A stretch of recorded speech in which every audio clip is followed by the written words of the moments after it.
Olá a todos e a todas, sejam muito bem-vindos, bem-vindas a mais uma edição do GNC, Gestão, Negócio e Conjuntura, um programa da Escola de Gestão e Negócio em parceria com a Escola Criativa, trazendo temas da atualidade, trazendo temas econômicos, temas do mundo dos negócios para compartilhar com vocês, estudantes e a nossa audiência de forma geral. Hoje aqui na nossa mesa, para falar um pouquinho aí sobre a conjuntura econômica, dados mais recentes que tivemos aí divulgados pelo IBGE, apontaram que houve aí um crescimento econômico em 2024 de aproximadamente 3,4%, e a ideia é a gente repercutir um pouco esse tema do PIB e discutir outros temas aí correlatos também. Conosco aqui hoje presentes temos o professor Dr. Sandro Márcio. Professor, muito obrigado, seja bem-vindo. O professor Antônio Fernando também aqui presente conosco, e também o estudante Rick, estudante de economia, Rick Toder. Rick, seja muito bem-vindo aqui conosco. Bom, e para começar a nossa conversa então, a gente vai aqui fazer uma rodada rápida aqui, dando aqui fazendo os comentários iniciais para a gente aprofundar o nosso tema, que é sobre PIB. E aí eu vou me dirigir aqui ao professor Sandro. Professor Sandro, nós tivemos aí, então, semana passada, nessa divulgação aí do índice do PIB. É óbvio que o PIB crescendo é algo positivo, e eu gostaria que você falasse um pouquinho aí o que é esse PIB, né? Já que nós temos uma audiência aqui eclética, o que é basicamente esse PIB, qual a importância disso e quais são aí os desafios. Mas os desafios a gente pode deixar um pouquinho mais para frente, que tem uma discussão boa aqui. Seja bem-vindo. Olá, muito obrigado pelo convite, poder participar aqui do programa. Especificamente sobre o PIB, nós da economia, nós somos reis, né, chama assim, de trabalhar com indicadores para tentar mensurar tanto fenômenos econômicos, fenômenos socioeconômicos, e o PIB é mais um desses indicadores, e é um indicador que a gente usa para avaliar e para avaliar o desempenho da economia a partir da somatória de riqueza que essa economia produz. Então, ele não é indicador de desenvolvimento, não é indicador de qualidade de vida, não é um indicador de felicidade, é um indicador do quanto de riqueza a gente consegue produzir. É um indicador importante porque também aponta qual é que é a nossa capacidade de gerar renda nessa economia e está diretamente relacionado à nossa capacidade de gerar emprego na economia.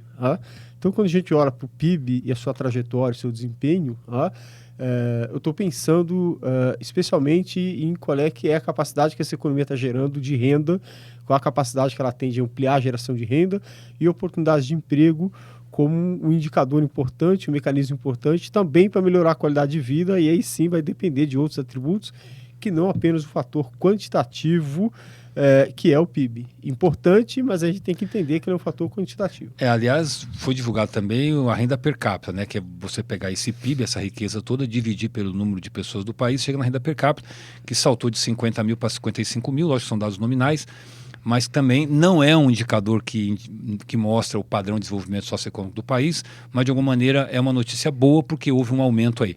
Professor Fernando, seja bem-vindo. Gostaria de ter suas considerações aí rápidas sobre esse desempenho da economia em 2024. Muito obrigado. Estar aqui com todos, professor Sandro, professor Vonei, professor Rick, e aos ouvintes que estão aí nos ouvindo. Eu acho que é importante verificar que o PIB impacta aquilo que o Sandro já disse, impacta diretamente no consumo das famílias, né? Então, assim, a gente, como você acabou de dizer, uma renda per capita que você vai estabelecer como métrica, né, como mensuração, você distribui isso em 12 meses, você vê ainda o Brasil está muito aquém de rendas per capita melhores no mundo, né? E o Brasil é considerado um PIB como 10º PIB, mas já fomos o 8º, já fomos o 9º, chegamos a 13º, já fomos o 6º, inclusive. Fomos o 6º. Então, o PIB é uma métrica, né, de como mensurar a riqueza produzida pelos 3 setores aí, principalmente puxando o setor de valor agregado, que é o setor industrial, impacta no consumo das famílias, né? E um problema que é crônico na economia, eu acho que talvez não dê tempo aqui de falar, mas eu acho que quem nos assiste percebe, um problema que é crônico na economia é a distribuição de renda. é um problema crônico na economia. E se é um problema crônico, como atingir a melhor distribuição de renda com níveis macroeconômicos, às vezes, muito díspares, muito diferentes, com política fiscal ora expansionista, com política fiscal gasto do governo ora contracionista, com inflação, né? Então, assim, com a inflação aí chegando a um patamar que está chegando, ela tira esse poder de consumo das famílias. Então, não basta gerar riqueza, não basta gerar, né, um volume de capital que está no mercado. Como que essas famílias absorvem essa riqueza? Com inflação fica difícil. Aliás, a gente sempre diz na economia que crescer a economia não é sinônimo de distribuição de renda, né? Mas distribuir renda impõe a condição de crescer economicamente. Quer dizer, a grande questão é como você se apropria da riqueza que é produzida. Mas, Rick, você que está no curso de economia aí, gostaria de fazer alguma observação? O que você gostaria de falar, que você gostaria de contribuir aí conosco? Certo. Professor, primeiramente, obrigado mais uma vez pelo convite. É um prazer estar aqui em meio a doutores para a gente debater sobre esse assunto. É importante ressaltar mesmo, né, que o PIB ele é um principal termômetro da economia, por isso ele é tão importante para a gente. Talvez não entendo muito ainda a utilização do PIB per capita, mas a gente compreende que o PIB, ele, como principal termômetro da economia, ele classifica a geração de bens e serviços finais produzidos durante um determinado período. E com base nisso, a gente consegue medir o crescimento de volume, tanto financeiro quanto de numérico dessa produção de bens e serviços. E a gente entende que um PIB crescente é a criação, é um fluxo de bens e serviços finais produzidos em uma economia, e isso gera atração por investimentos dentro do país e também gera consumo dentro do país. E isso alavanca a economia para um crescimento. Aliás, vale a pena a gente apontar aqui quais foram os setores que mais contribuíram para o PIB, né? Então, nós tivemos aí, nós trouxemos um gráfico aqui, né, só para a nossa audiência ter uma ideia de como tem evoluído o crescimento da economia brasileira nos últimos anos. Lembrando que são taxas reais, né? Portanto, é o que interessa, então isso já está descontado a inflação.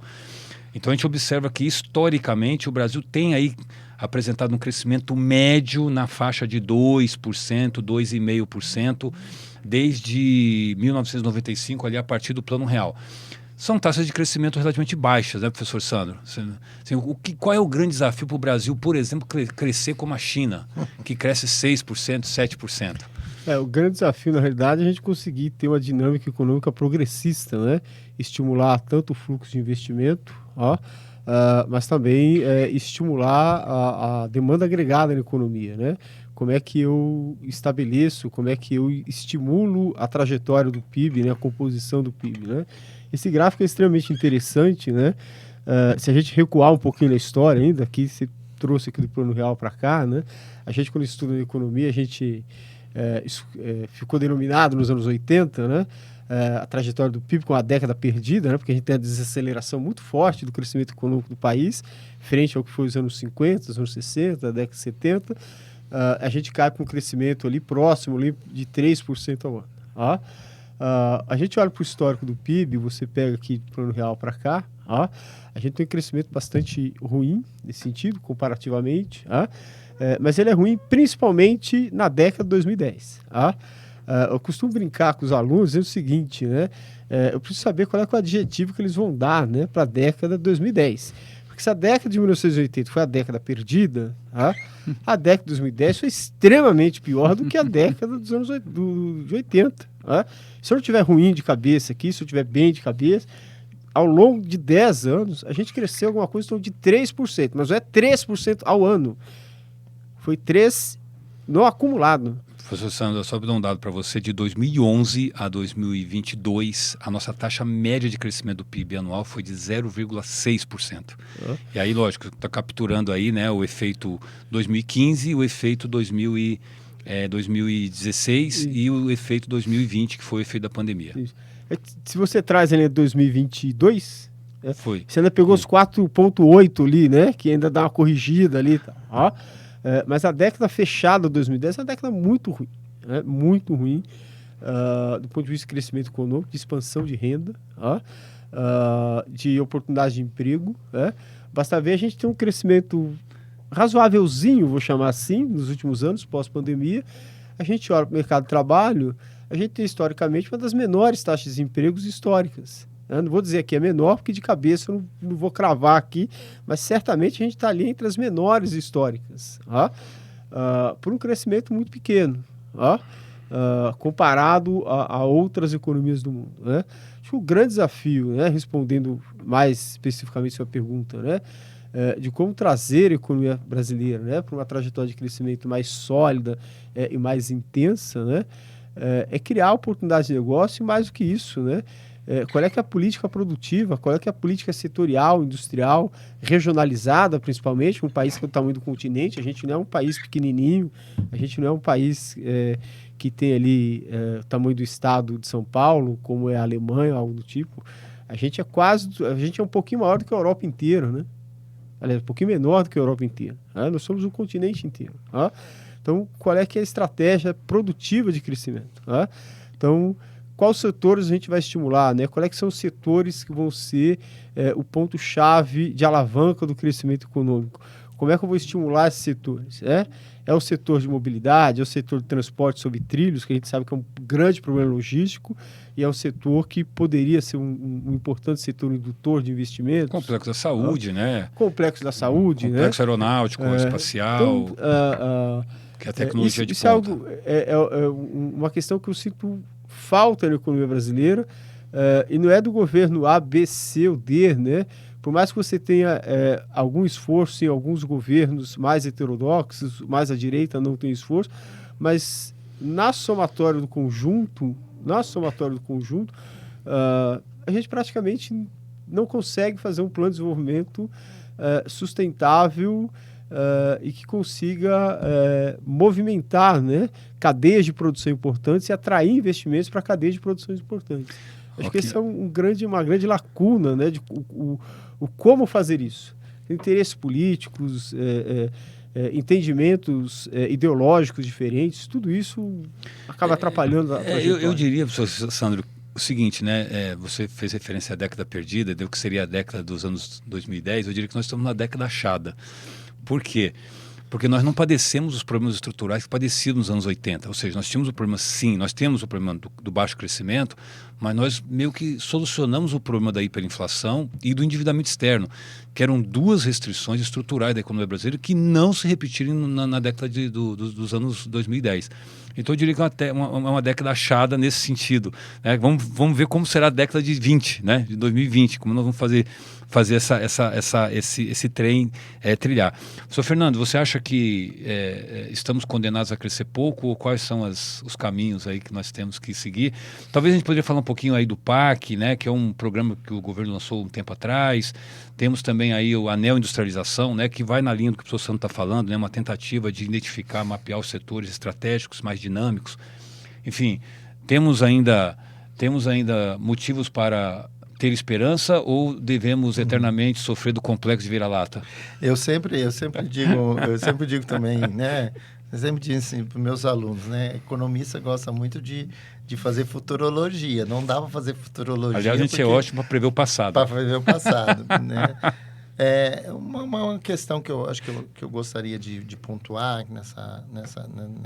nessa fala conjuntural sobre o PIB, que também o comportamento econômico das últimas décadas, depois de década de 50, 60, mudou em relação ao próprio capitalismo. Acho que quando a gente fala de PIB, nós estamos falando de um capitalismo produtivo, nós estamos falando de uma cadeia global de valor, nós estamos falando de valor agregado, né? Quando nós reiteramos que isso é importante para a recuperação econômica, nós estamos dizendo em transferência de tecnologia, nós estamos falando de inovação. Agora, o que entrou nesse cenário, que talvez, né, eu acredito que em muito tempo justifica esses dados pífios, esses dados medíocres do crescimento, é a alavancagem do capitalismo financeiro em nível mundial. Não é um nível da América Latina, não é a nível do Brasil, é nível mundial.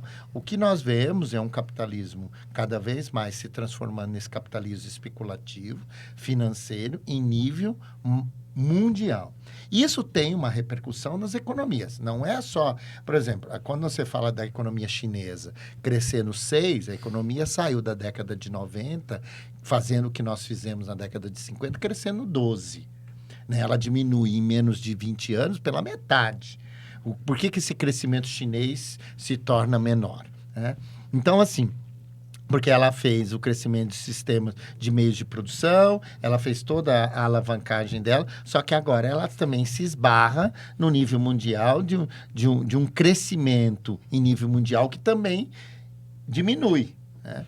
E isso, eu acho que isso tem um comportamento frontal dentro do crescimento PIB da década. De qual é o adjetivo que daremos para essa década? A década do atraso, a década a década da falência, né? Qual é o adjetivo que daremos? Ou a década da prosperidade. Ou a década da prosperidade. Não acredito, né, assim, pelos números que nós vemos e pela dinâmica do próprio, eu acho que... e aí, economista, não dá para advogar sem termos que, na história econômica mundial e na história econômica latino-americana, sem resgatarmos as estruturas do próprio capitalismo. Não dá para nós fazermos projeções ignorando que taxas elevadas de juros atraem capitais especulativos. Então, o Brasil, por exemplo, no período ali que nós consideramos de 2018, 2019, já vindo do governo Temer, vendeu ativos reais, vendeu ativos públicos reais. Qual foi a política de manter o crescimento econômico antes da pandemia? A pandemia tem uma justificativa. O crescimento em 2021, a queda do crescimento em 2020, tem uma justificativa grave, que é a pandemia, em nível Brasil e nível mundial. Mas qual que é a justificativa anteriormente? Privatizar. Então, essa política econômica liberal privatizou ativos econômicos públicos. Por exemplo, a Eletrobras. Por que a energia que puxou a inflação está nos patamares que está? Por causa da privatização? Não. Mas ela lida com o mercado de uma maneira diferente de um subsídio do governo que não vem.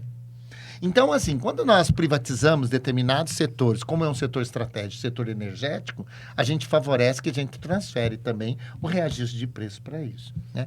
Eu só queria trazer esse adendo, porque esse dreno financeiro, né, que está em cima das nossas cabeças, ele dita as regras do mercado, mesmo no setor produtivo.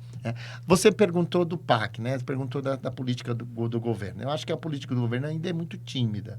E não é uma política do governo, eu percebo isso, não é uma política que tem estratégia. Né? É uma política assim, se correr o bicho pega, se ficar o bicho come. No sentido de que vamos fazer, né?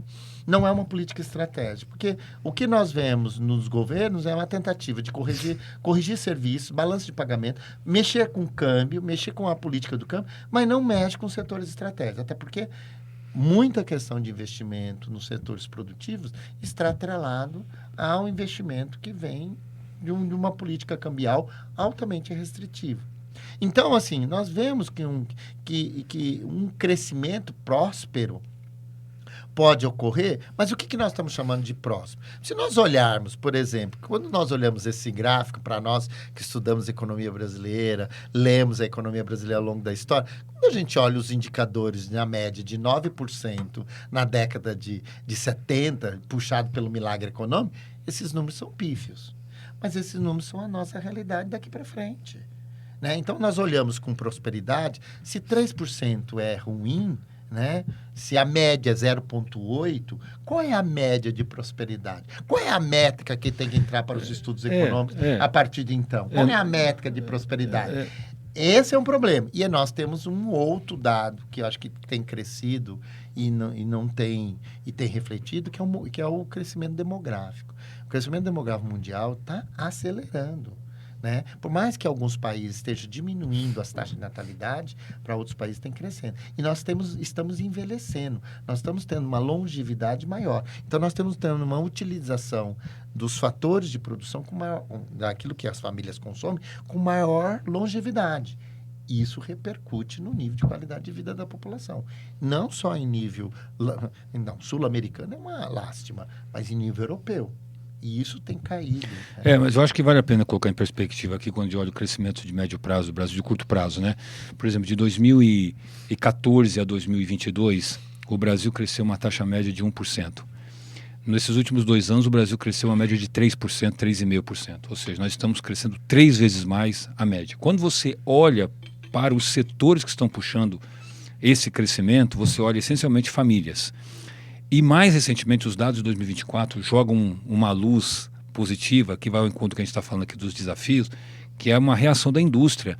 A indústria reagiu positivamente ao desempenho econômico e certamente puxado pelo consumo das famílias. Então eu tenho uma leitura, eu sou um poliano, assim, eu tenho um olhar otimista sobre a realidade, porque eu acho que as coisas não acontecem por acaso. Já dizia Delfim Neto, né? As coisas não acontecem por acaso abaixo da linha do Equador, né? Sem o mínimo, sem causa e consequência. Então é preciso poupança, é preciso paciência e é preciso muito trabalho para a gente chegar lá. Então eu acho que, bom, olhar para esse desempenho recente do Brasil é importante para entender o seguinte: o que está impulsionando de fato a economia? É voo de galinha, não é? É stop and go, o país cresce, depois cresce pouco porque não consegue dar sustentabilidade para um crescimento de longo prazo. Como é que como se desenvolve o padrão de distribuição de renda? Quer dizer, é um processo de crescimento econômico inclusivo, ele é exclusivo e etc. Mas o Henrique, eu queria ouvi-lo, você que está no curso de economia e está no 3º semestre agora, né? O que você tem aprendido aí de bacana no curso de economia que você gostaria de compartilhar com a gente aqui, que está te chamando mais atenção? Quais são os seus interesses? Qual é a área da economia que você gosta mais? Certo. Professor, o principal motivo para eu ter entrado na graduação de economia é o interesse pela área financeira em si, né? Como eu comentei antes da gente entrar aqui ao vivo, eu vim da graduação de Química, Ciência e Tecnologia, Ciências Exatas em geral, né? E ao meio do caminho eu comecei a gostar sobre investimentos e fui migrando de área. Concluí o bacharelado em Ciência e Tecnologia e já iniciei em Economia logo em seguida. As principais matérias que eu gosto são que consideram principalmente fatores de macroeconomia e microeconomia, né? Eu gosto de entender o mercado como um todo para que eu possa, de alguma forma, enxergar ele de forma mais clara e conseguir entender de fato ter uma noção de como o mercado em si funciona.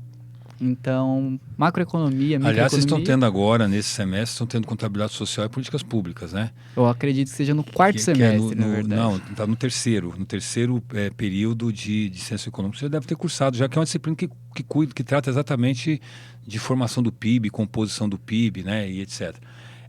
Não, esse foi no 2º semestre. No segundo? Foi no segundo. Ah. Sim. Tá. Eu queria aqui... Nós estamos já indo para a parte final já do programa, porque esse negócio passa rápido, porque aqui as coisas passam rapidamente, né? Eu coloquei um ranking aqui, né? A memória fracionária deveria passar rápido também. Embora não tenha muito, mas deveria passar rápido também. Né? Aqui é um ranking, né, das maiores economias do mundo, e o Brasil saiu da 9ª posição para a 10ª posição, né, como a maior economia do planeta. Se a gente considerar que tem 200 países no mundo, e somos aí a 10ª economia. Então é um dado importante que mostra a relevância, né, e o Brasil é um país de influência global. Acho que esse é o primeiro ponto. Então, para a gente colocar isso aqui em perspectiva. Eu acho que tem um outro dado importante que a gente poderia pensar um pouco aqui, é de que apenas 5 países no mundo reúnem 3 características simultaneamente. Quais sejam? Maior território, maior PIB, maior população. Esses 5 países são Brasil, Estados Unidos, Rússia, China e Índia. São os 5 países que reúnem exclusivamente essas 3 características simultaneamente. Portanto, dos 200 países do planeta, esses únicos 5 reúnem essas características. E por causa disso, eles têm as suas idiosincrasias, né? Eles têm as suas particularidades. Não dá para comparar o Brasil com outros países que são muito menores e que têm outras dinâmicas, né? Então, nós estamos aqui fazendo uma reflexão que, a meu ver, ela está até parecendo um pouco pessimista, né? E diante de um quadro que historicamente tem se mostrado muito limitador sob o ponto de vista de crescimento, mas nós estamos num cenário de menor taxa de desemprego, como o professor Sandro citou, né? Hoje nós estamos na casa aí dos 6% aproximadamente, chegamos a um patamar de 4,9% lá em 2014, então nós temos ainda um espaço ainda para reduzir mais. Conseguimos aumentar a massa salarial, conseguimos triplicar a taxa de crescimento histórica, e isso não acontece por força do acaso, né? Isso é estrategicamente pensado. Eu acho que o grande desafio aqui é como a gente então dinamizar os outros setores, e entender quais são os setores que mais potencializam o crescimento. E não só como a gente faz com que a sociedade se aproprie da riqueza que está sendo gerada. Nesse sentido, eu gostaria de ouvi-los aqui, até para já na parte final da nossa conversa aqui, né? Já partindo para nossas considerações finais. Quais são esses desafios aí? Não vou nem falar de longo prazo, porque no longo prazo todos estaremos mortos, já dizia Keynes. Então, para o curto e médio prazo, quais são os desafios, né, que a gente tem, pelo menos no que tange aí ao desenvolvimento econômico brasileiro? E aqui eu estou fazendo uma pergunta muito mais abrangente, que é desenvolvimento econômico, não apenas o crescimento ou o aumento da quantidade de riqueza produzida. Professor Sandro, suas considerações aí. Eu acho que o grande desafio para nós, aqui na economia brasileira, como já comentei na questão anterior, ter uma estratégia de crescimento produtiva que seja melhor definida, melhor amarrada. A gente está no momento de alteração do processo produtivo mundial. A gente está entrando no processo de protecionismo mais intenso. Ele começa esse protecionismo de uma forma mais lenta na crise de 2008, lá dos Estados Unidos. Isso vai se acelerar em função da pandemia recente. E agora, acho que no momento atual, com o Trump e as guerras, isso tende a se acentuar. Isso muda a dinâmica produtiva mundial. Isso pode ter fatores positivos, mas também pode ter fatores negativos, mas também positivos para nós. Tem que sabermos fazer essa leitura e conseguir nos apropriar dos aspectos positivos, dos espaços de mercado que sobrem para nós. Acho que isso é importante, sem dúvida nenhuma. Mas acho que o Brasil tem um grande desafio, a médio prazo, pensando do ponto de vista econômico, mas também do ponto de vista social, que é exatamente a questão demográfica, né? O Brasil é um país que está envelhecendo mais rapidamente do que os demógrafos pensavam ou estipulavam. E diferente de países como os Estados Unidos ou como a Europa, a gente está envelhecendo como um país pobre. E a gente vai ter um grande problema na mão, que é como custear a previdência e assistência a esses idosos, que já é um grande problema hoje. Imagine como vai ser daqui a 15 ou 20 anos. A gente tem uma taxa de fecundidade muito pequena, de 1,74, 1,76, alguma coisa assim, o que significa que a gente vai ter uma entrada de mão de obra daqui a 15 ou 20 anos no mercado de trabalho muito pequena. Então a gente vai ter uma dificuldade de captação de grandes talentos no mercado, por uma questão quantitativa, também possivelmente por uma questão qualitativa, porque a gente vai ter uma disputa por mão de obra, já tem hoje, né, mundialmente, é algo que não deve se esvair de uma maneira tão rápida.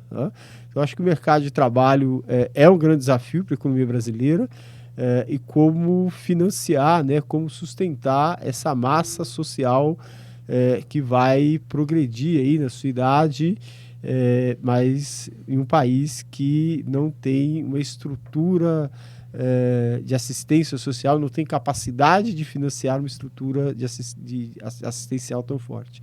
Acho que é um grande desafio que a gente vai ter para a economia brasileira. Legal. Sr. Fernando, e os desafios aí, médio prazo? Bom, a economia é uma ciência muito interessante, porque ela tem o seu caráter multidisciplinar, né? Seu caráter de uma ciência social, e por ser uma ciência social, ela é transversalizada através de outras áreas. Eu dividiria essa perspectiva em três grandes blocos, né? O primeiro é o que nós estamos aqui, né? Professores de economia, numa faculdade de economia, o nível técnico econômico. Eu acho que o que nós estamos vendo no governo, né? O que nós estamos vendo aí na conjuntura, né? Uma reforma tributária que precisa ser, digamos assim, implementada e recolher frutos dessa reforma tributária, qual é o impacto disso na cadeia produtiva, verificar tecnicamente como que o governo vai manter esses acordos e essas reformas, né? Foi falada a questão da reforma previdenciária, quer dizer, lidar com a reforma previdenciária, de que forma lidar envolvendo o teto de gasto, que está limitado a 20 anos, e uma série de coisas colocadas pelos governos anteriores, de mudança de política econômica, né? E também olhar para para criar essa massa salarial de uma maneira que seja sustentável, né? E, logicamente, controlando a inflação. Nós tivemos uma mudança do presidente do Banco Central, não foi à toa, numa tentativa de controlar a taxa de juros, que é uma taxa de juros que dita os rumos produtivos e financeiros. E, como eu disse anteriormente, eu acredito que o capital financeiro precisa ser controlado, né? O outro aspecto, outro bloco, eu diria a questão política, né? Acho que também nós vivemos num momento de muito recrudescimento das questões políticas, de uma mudança política afeta a discussão econômica, né? Já na vista que nós vimos, saímos de um governo de uma política totalmente liberalizante para uma política mais progressista que nós temos visto na retomada desse atual governo. Então, nós vemos aí que uma política econômica e de como a sociedade pensa a política propriamente dita, dita as formas como os agentes econômicos tomam suas decisões. E neles estão aí toda a sociedade brasileira. Eu acredito que o governo precisa manter esse caráter democrático, da democracia, tudo esses ganhos da democracia que favorecem a uma política econômica inclusiva e para todos. E no último bloco, eu diria a questão social, né?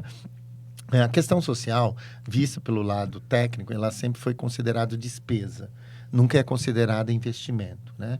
Num país que olha desenvolvimento por esse prisma, olha investimento social como investimento, né? Não como despesa, né? Desenvolvimento social como investimento. Ou seja, cuidar dos nossos, da questão, como foi dito, né? Dos nossos jovens, cuidar dos nossos idosos, são eles que fortalecerão a economia pelos próximos 10, 20, 30 anos. Se a gente não olhar isso, uma política de saúde, uma política de equiparidade de renda, e se a gente não favorecer uma desconcentração de renda, que o Brasil ainda é um dos países que, embora os níveis de concentração de renda diminuíram, mas ele ainda é um país altamente concentracionista, a gente não caminha para esse favorecimento de desenvolvimento econômico, que há em outros países. Então, nós precisamos olhar, eu acredito, para parece pouco, mas para esses 3 blocos de uma maneira conjunta. Não dá somente para pensar. Professor, olha, eu vou aproveitar essa oportunidade então e já econômica. Convidar a nossa audiência para participar do nosso café entre amigos economistas para discutir esses assuntos. São justamente pautas para os nossos temas, que não vai dar para a gente esgotar aqui agora. São os 3 blocos que se coadunam, né? Que se conversam dentro de uma política econômica, né? Então, assim, pensar uma política econômica é pensar o crescimento e o desenvolvimento como um todo, não pensar setorializado e nem maniqueísta. Isso ou e não isso, né? Perfeito. Pensar uma totalidade. Perfeito. Rick, e aí, qual a sua expectativa aí para os próximos períodos de curso de economia? Para a gente fechar. Professor, eu acredito que eu vou aprender muito ainda, né? É uma área extremamente grande, acredito que é até infinita, né? A gente estuda e sempre tem algo a aprender. Só retomando um ponto que o professor Sandro falou sobre o crescimento demográfico do país, como apresenta mesmo aquela teoria malthusiana, fala que o crescimento demográfico populacional vai crescer em escala exponencial, enquanto o crescimento familiar, de renda, de alimentação, vai crescer em escala linear. E isso é um grande problema. Acredito eu que, considerando aquela máxima da economia, que tudo no mais permanecendo constante que a gente tem, as variáveis macroeconômicas que estão nos níveis altos que estão hoje, acredito eu que a tendência é que o PIB, por exemplo, voltando ao assunto, cresça da mesma forma que a gente vê hoje, ali em média 3 pontos percentuais ao ano. Ano passado, se não me engano, 2 pontos percentuais referente ao ano retrasado. E acredito que essa é a média perspectiva de crescimento, pelo menos até projeções, né, de algumas instituições financeiras até 2028. Legal, Rick. E não se esqueçam que educar-se é descobrir a nossa progressiva ignorância. Estou na linha do que está falando de estudar. Bom, então eu queria mais uma vez aqui agradecer ao professor Sandro pela presença, ao professor Antônio pela presença, Rick, obrigado pela presença aqui também e, sobretudo, obrigado a você que nos acompanhou até aqui e já convidando para o próximo programa que em breve ocorrerá. Um abraço a todos e até mais.